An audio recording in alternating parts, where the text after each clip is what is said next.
What's going on, everybody, and welcome back to a brand new episode of the Arsenal Career Mode here on FIFA 23. This is episode 16, and in today's episode, well, it's a big one as we start the knockout stage of the Europa League. Now, in the last episode, you would have seen that we would have been drawn against Roma, Jose Mourinho's Roma, in the round of 16 of the Europa League. So, a very big tie indeed, England v Italy. Now, you will be seeing both of the legs, the first leg in Italy and the second leg in North London, both in this episode, so lots of Europa League action in this one. But going into this game, as you can see, a fully strength side, no backup, no rotation. I went full strength and I knew what the task was. I had to win, and I had to win convincingly. So from the get-go then, we were on the attack, we were firing straight away. Jesus down the right side, Bukayo Saka 1-0 22 minutes in. Now, Bukayo Saka, I've said it lots and loads of times before, he isn't a traditional goal scorer, he's more of a creator. When he pops up with a goal though, it's a decent goal. As you would see here though, Tammy Abraham, the Roma number 9, having a shot there but blasts it over the bar. I've got to say though, in this one, we were pressing well, we were pushing well, we were attacking well. And you would see here, well, I said it in the last episode when we found out Odegaard went down injured. And at the beginning of this episode, we found out that would be a 7-month injury. So that's 2 players now out for the rest of the season. Eddie Nketiah and Martin Odegaard. I said in the last one, Fabio Vieira, if he's going to step up, he's going to have to be convincing and he's going to have to score goals. Well, he got the second goal, and as you would see here, he would go ahead and get our third goal to make it Roma 0, Arsenal 3 in the Europa League round of 16 in Italy. Yeah, a big convincing performance so far.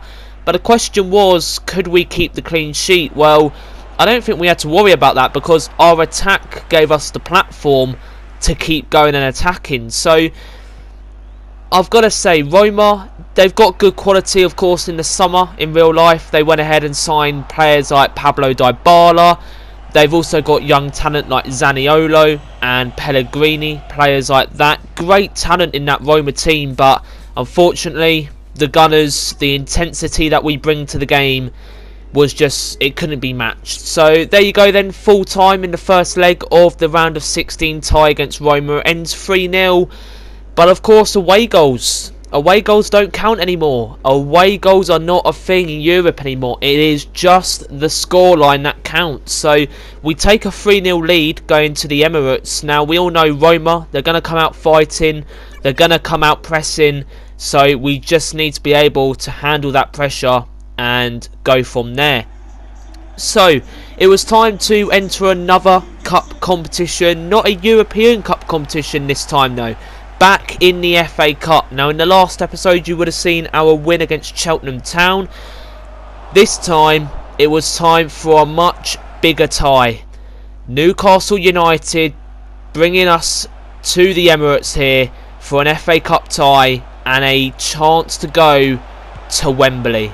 Well, the thing was, Arsenal have as of recently over the years, have a reputation to bottle the FA Cup when it matters. We haven't been that successful in years, but it was all about to change. As you would see, before we start this game, Mohamed El Neni, the former Gooner himself, was in line for his debut, and to be fair, he was playing well. Now, it was my decision to let Mohamed El Neni go, but the reason I let Mohamed El Neni go was just quite simply because of his age. He wasn't really doing anything, he was a bench warmer, he was just earning money from the club. So again, there was no point keeping him here, we might as well moved him on, and he's quite happy in that Newcastle lineup. So as you would see then, we would go ahead and grab the 1-0 lead, and you would see that we gave another start to Ollie Watkins in this one.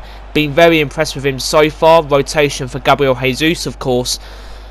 But only keeping the 1-0 goal advantage at the minute. Aaron Ramsdale keeping us in it. A long ball, a lovely switch of play over to Bukayo Saka. Saka dribbles up the right hand side, drops the man on the wing. And well, I've said it time and time again, when Saka comes up with a goal, it's a beauty, and that's the goal to silence Newcastle, and Newcastle are out of the FA Cup. There was no 3-3 draws, no 6-goal thrillers this time, like there have been in the league as of recently with Newcastle, but I've got to say, it was a hard tie. Yeah, it wasn't like Cheltenham Town or Blackburn Rovers or any of the other FA Cup ties we've had. This one was a bit more serious. And, well, as you would see then, going into the latter stages of the FA Cup, we have been drawn against Aston Villa at Wembley. Yet Steven Gerrard's men, or should I say Unai Emery's men right now, as you would have heard in real life if you follow the Premier League, Unai Emery, the former Arsenal manager, taking us on at Wembley in the FA Cup semi-finals. And I've got to say, the other tie is quite interesting as well. Man United versus Plymouth Argyle. Now, you would assume Manchester United would get through that, but is there a cup upset for Plymouth Argyle there? Could Plymouth Argyle meet us in the final, or Aston Villa in the final? Nothing is in place yet, but I'm just saying, if Man United bowl it to Plymouth Argyle and we go through, it's going to be an easier cup final for us. So, as you would see then, for the penultimate game of today's episode, it's the second leg against Roma, taking them on back in North London, back at the Emirates after our win against Newcastle in the FA Cup. Now, in this one, it was a bit more rotated, as you would have seen. We kept starters in there like Martinelli, who, as you would have seen, had probably the worst effort of his life on goal there. But, as you would see, 3-0 is the advantage. Now, we didn't need to forcefully attack Roma, but we needed to be careful of their press. And, well, that's one thing that we didn't do, and that's why 5 minutes before the half-time whistle was about to be blown, Dybala, the number 21, the new number 21 in Roma, goes ahead and gets them a goal to give them some hope in this tie. Well, you would have seen the second half at half-time, I was saying, right, you got to go and you got to press. You've got to try and get another goal, silence them out of the game. And, well, as you would see, the replacement for Martin Odegaard is doing just fine as of recent.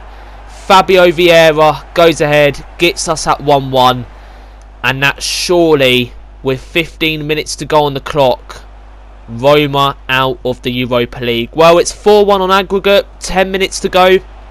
We were kept pressing. I wanted to win this game. I knew how much form we needed going into the remainder of the season, and I want to build some good form. And as you would see, Sambi Lokonga goes ahead and gets us at 2-1. So we weren't stopping there either. It was 5-1 now on aggregate. Roma were surely out of the tie, but as you would have seen, unfortunately, Sambi Lokonga couldn't make it 3-1 and 6-1 on aggregate. But there you go then, full time, and it ends with a win. Yeah, it ends Arsenal 2, Roma 1. Couldn't keep the clean sheet over 2 legs, but a clean sheet in the first leg and a 3-0 victory gave us the platform to go forwards and attack. And there you go. Arsenal are through to the quarter-finals of the Europa League. It's getting to the business end of the season now, and we rapidly need to start picking up some points. Yet, form is important now as we end possibly season 1 very soon. But guys, that will end today's episode of Cremona. I hope you enjoy. Please go down, like and subscribe to the channel. It's free, so why wouldn't you? Stay safe, have a lovely day, and I'll see you guys very soon. Bye for now.